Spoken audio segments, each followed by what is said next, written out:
Thanks to Fergal O'Neill for inviting me to participate in this event.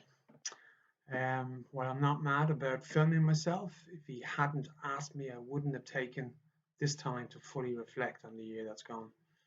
Like you, I'd be happy to put it behind me, but I also want to take some learnings with me. I couldn't come up with a catchy acronym for my talk, unfortunately, so I'm going to share with you my 5 R's that could be used as ingredients in a recipe for resurgence. I hope you like that. I'm not sure if I mentioned that I work for the Food Board Bia. So I've written out some speaking points to ensure that I don't forget any of my R's in the story of Bloom 2020, and it should help me stick to the point with no rambling. So, the story starts on Saturday, 29th of February. I was 2020. I was at a garden design seminar in Dublin, and I stayed in the hotel in Santry that night rather than driving back down to Waterford. It's a busy time of year for me, and I'll take any rest that I can get. So I was quite happy to settle down for the evening. To give you the context, at the end of February, we're typically about 60–70% through filming, and in 2020 we were about 70–80% through the filming of the Super Garden TV series. It was all set in a new social housing scheme near St Margaret's at the back of Dublin Airport, and it was already clear that we had the makings of the best Super Garden TV series in 12 years. At the end of February, we're also fairly well advanced on sponsorship. We've confirmed about €1 million worth of show gardens for Bloom 2020, and I'd say it's safe to say we were on track to deliver the biggest and best Bloom show in 14 years. However, that evening in Santry, I got a call from a very good friend, a Chinese friend now living in Dublin, but he still has family living near to Wuhan. And he told me that despite the spread of COVID in China, his wife and family will be moving back to China from Dublin in the coming weeks or as soon as humanly possible. His contention was that the Chinese government would take all the actions necessary to prevent the spread of the coronavirus in order to safeguard the Chinese economy. But he didn't believe that our European fondness for civil liberties would be conducive to making the tough decisions that will be required in order to deal with COVID on this side of the world. So he certainly felt that Ireland and Europe were in big trouble, and it was hard not to take him seriously. After hours of discussion that evening and a full day of reflection on Sunday, I was clear on what I personally wanted to do. Number one, to alert my family and close friends to the seriousness of what was coming down the tracks, and I can tell you not many wanted to listen. Number two, to prepare for a total lockdown and possible shortages. So I wanted to make sure we had supplies of food and fuel. Not only did I stock up on toilet roll, I even went as far as getting the septic tank serviced. And I filled the oil tank and bought gas canisters for the camping stove in the event that we lost heat and power. And number three, from a work perspective, I wanted to start the conversation around the cancellation of Bloom. With significant amounts of money and energy already committed, I wanted to limit any further expenditure, limit the damage, and maintain good working relationships. And again, not many wanted to listen to that conversation in early March. The following week, I was scheduled to present awards at a ceremony to landscape contractors in Dublin at the convention centre. And when the organisers decided to proceed against my advice, I insisted from the podium that there should be no shaking of hands, no kisses or hugs, or no group photos. And in my address to them, I urged the business leaders present to start to prepare for a challenging year. Again, I could sense that not many wanted to listen to me. So on the 24th of March, Bloom was finally officially cancelled. The country went into full lockdown on the 27th of March. Hundreds and hundreds of conversations had taken place behind closed doors over that 1 month period, including discussions with the most senior officials and politicians in the country, down to the smallest nursery owners and caterers, who did not want us to jeopardise the €10 million that is spent at Bloom each year, or indeed the €40 million spend that is generated in post-event sales. So lesson number one for me, my first R, is resistance, and it's all about resistance and resistance to change. It should never be underestimated. Major change requires major energy. It is a law of physics, I'm sure, but it should also be a law in business. No matter how compelling the evidence, change causes stress, and we are programmed to stay in the comfort zone.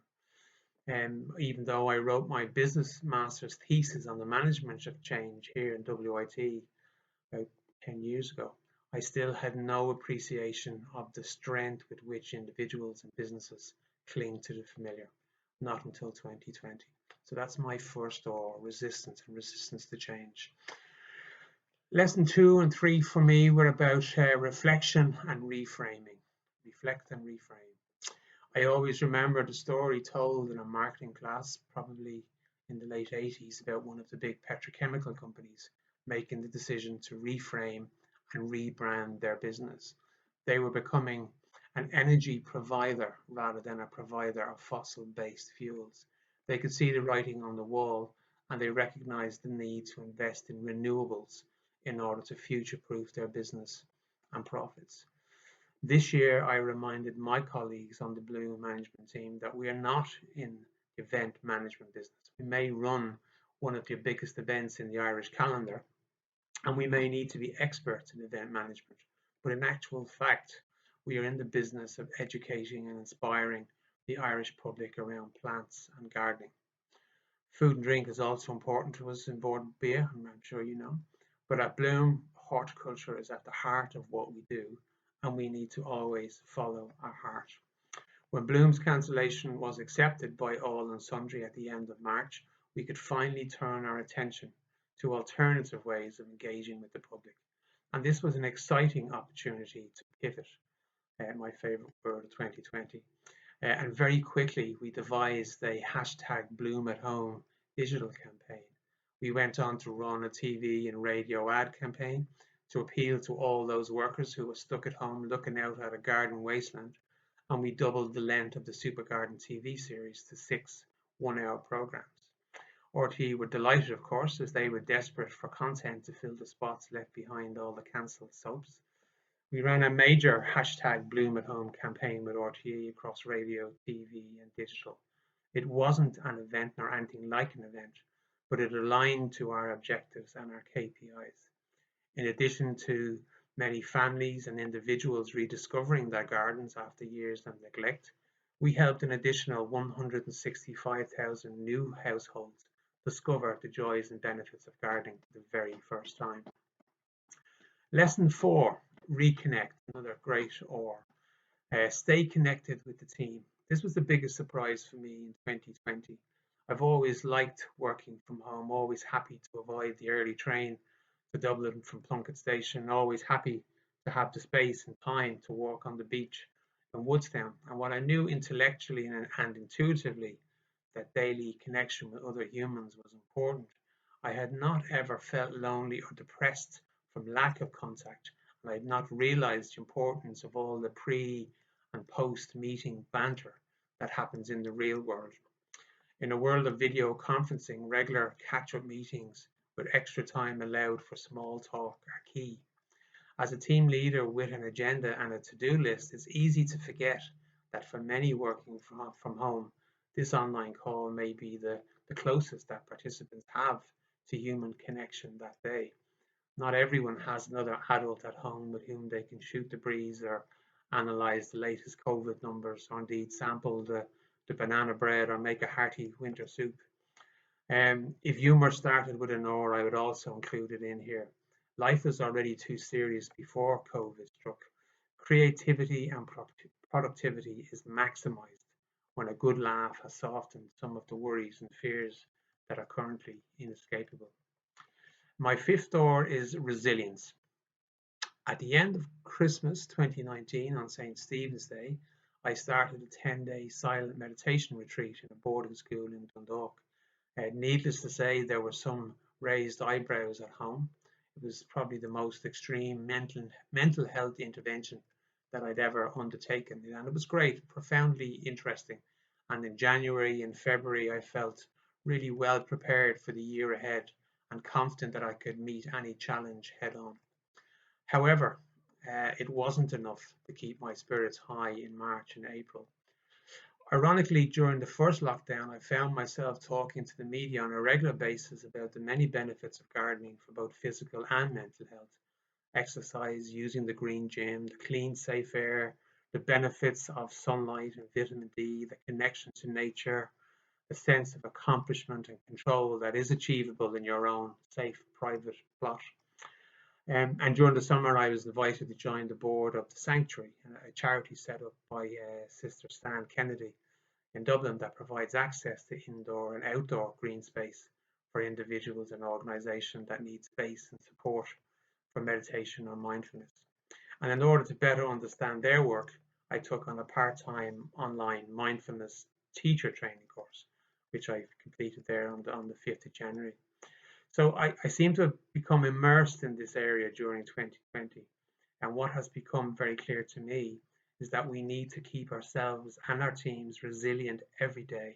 A 10-day or indeed a 30-day course won't cut it. There will be more changes and more shocks in future months and years.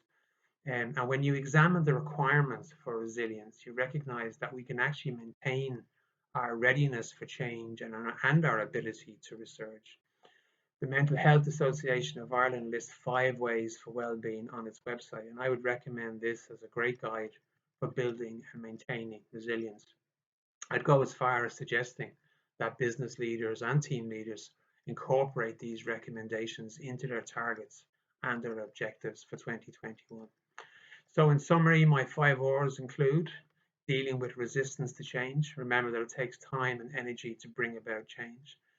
Review, reframing, getting to the heart of what you as an individual and what your business or mission is all about.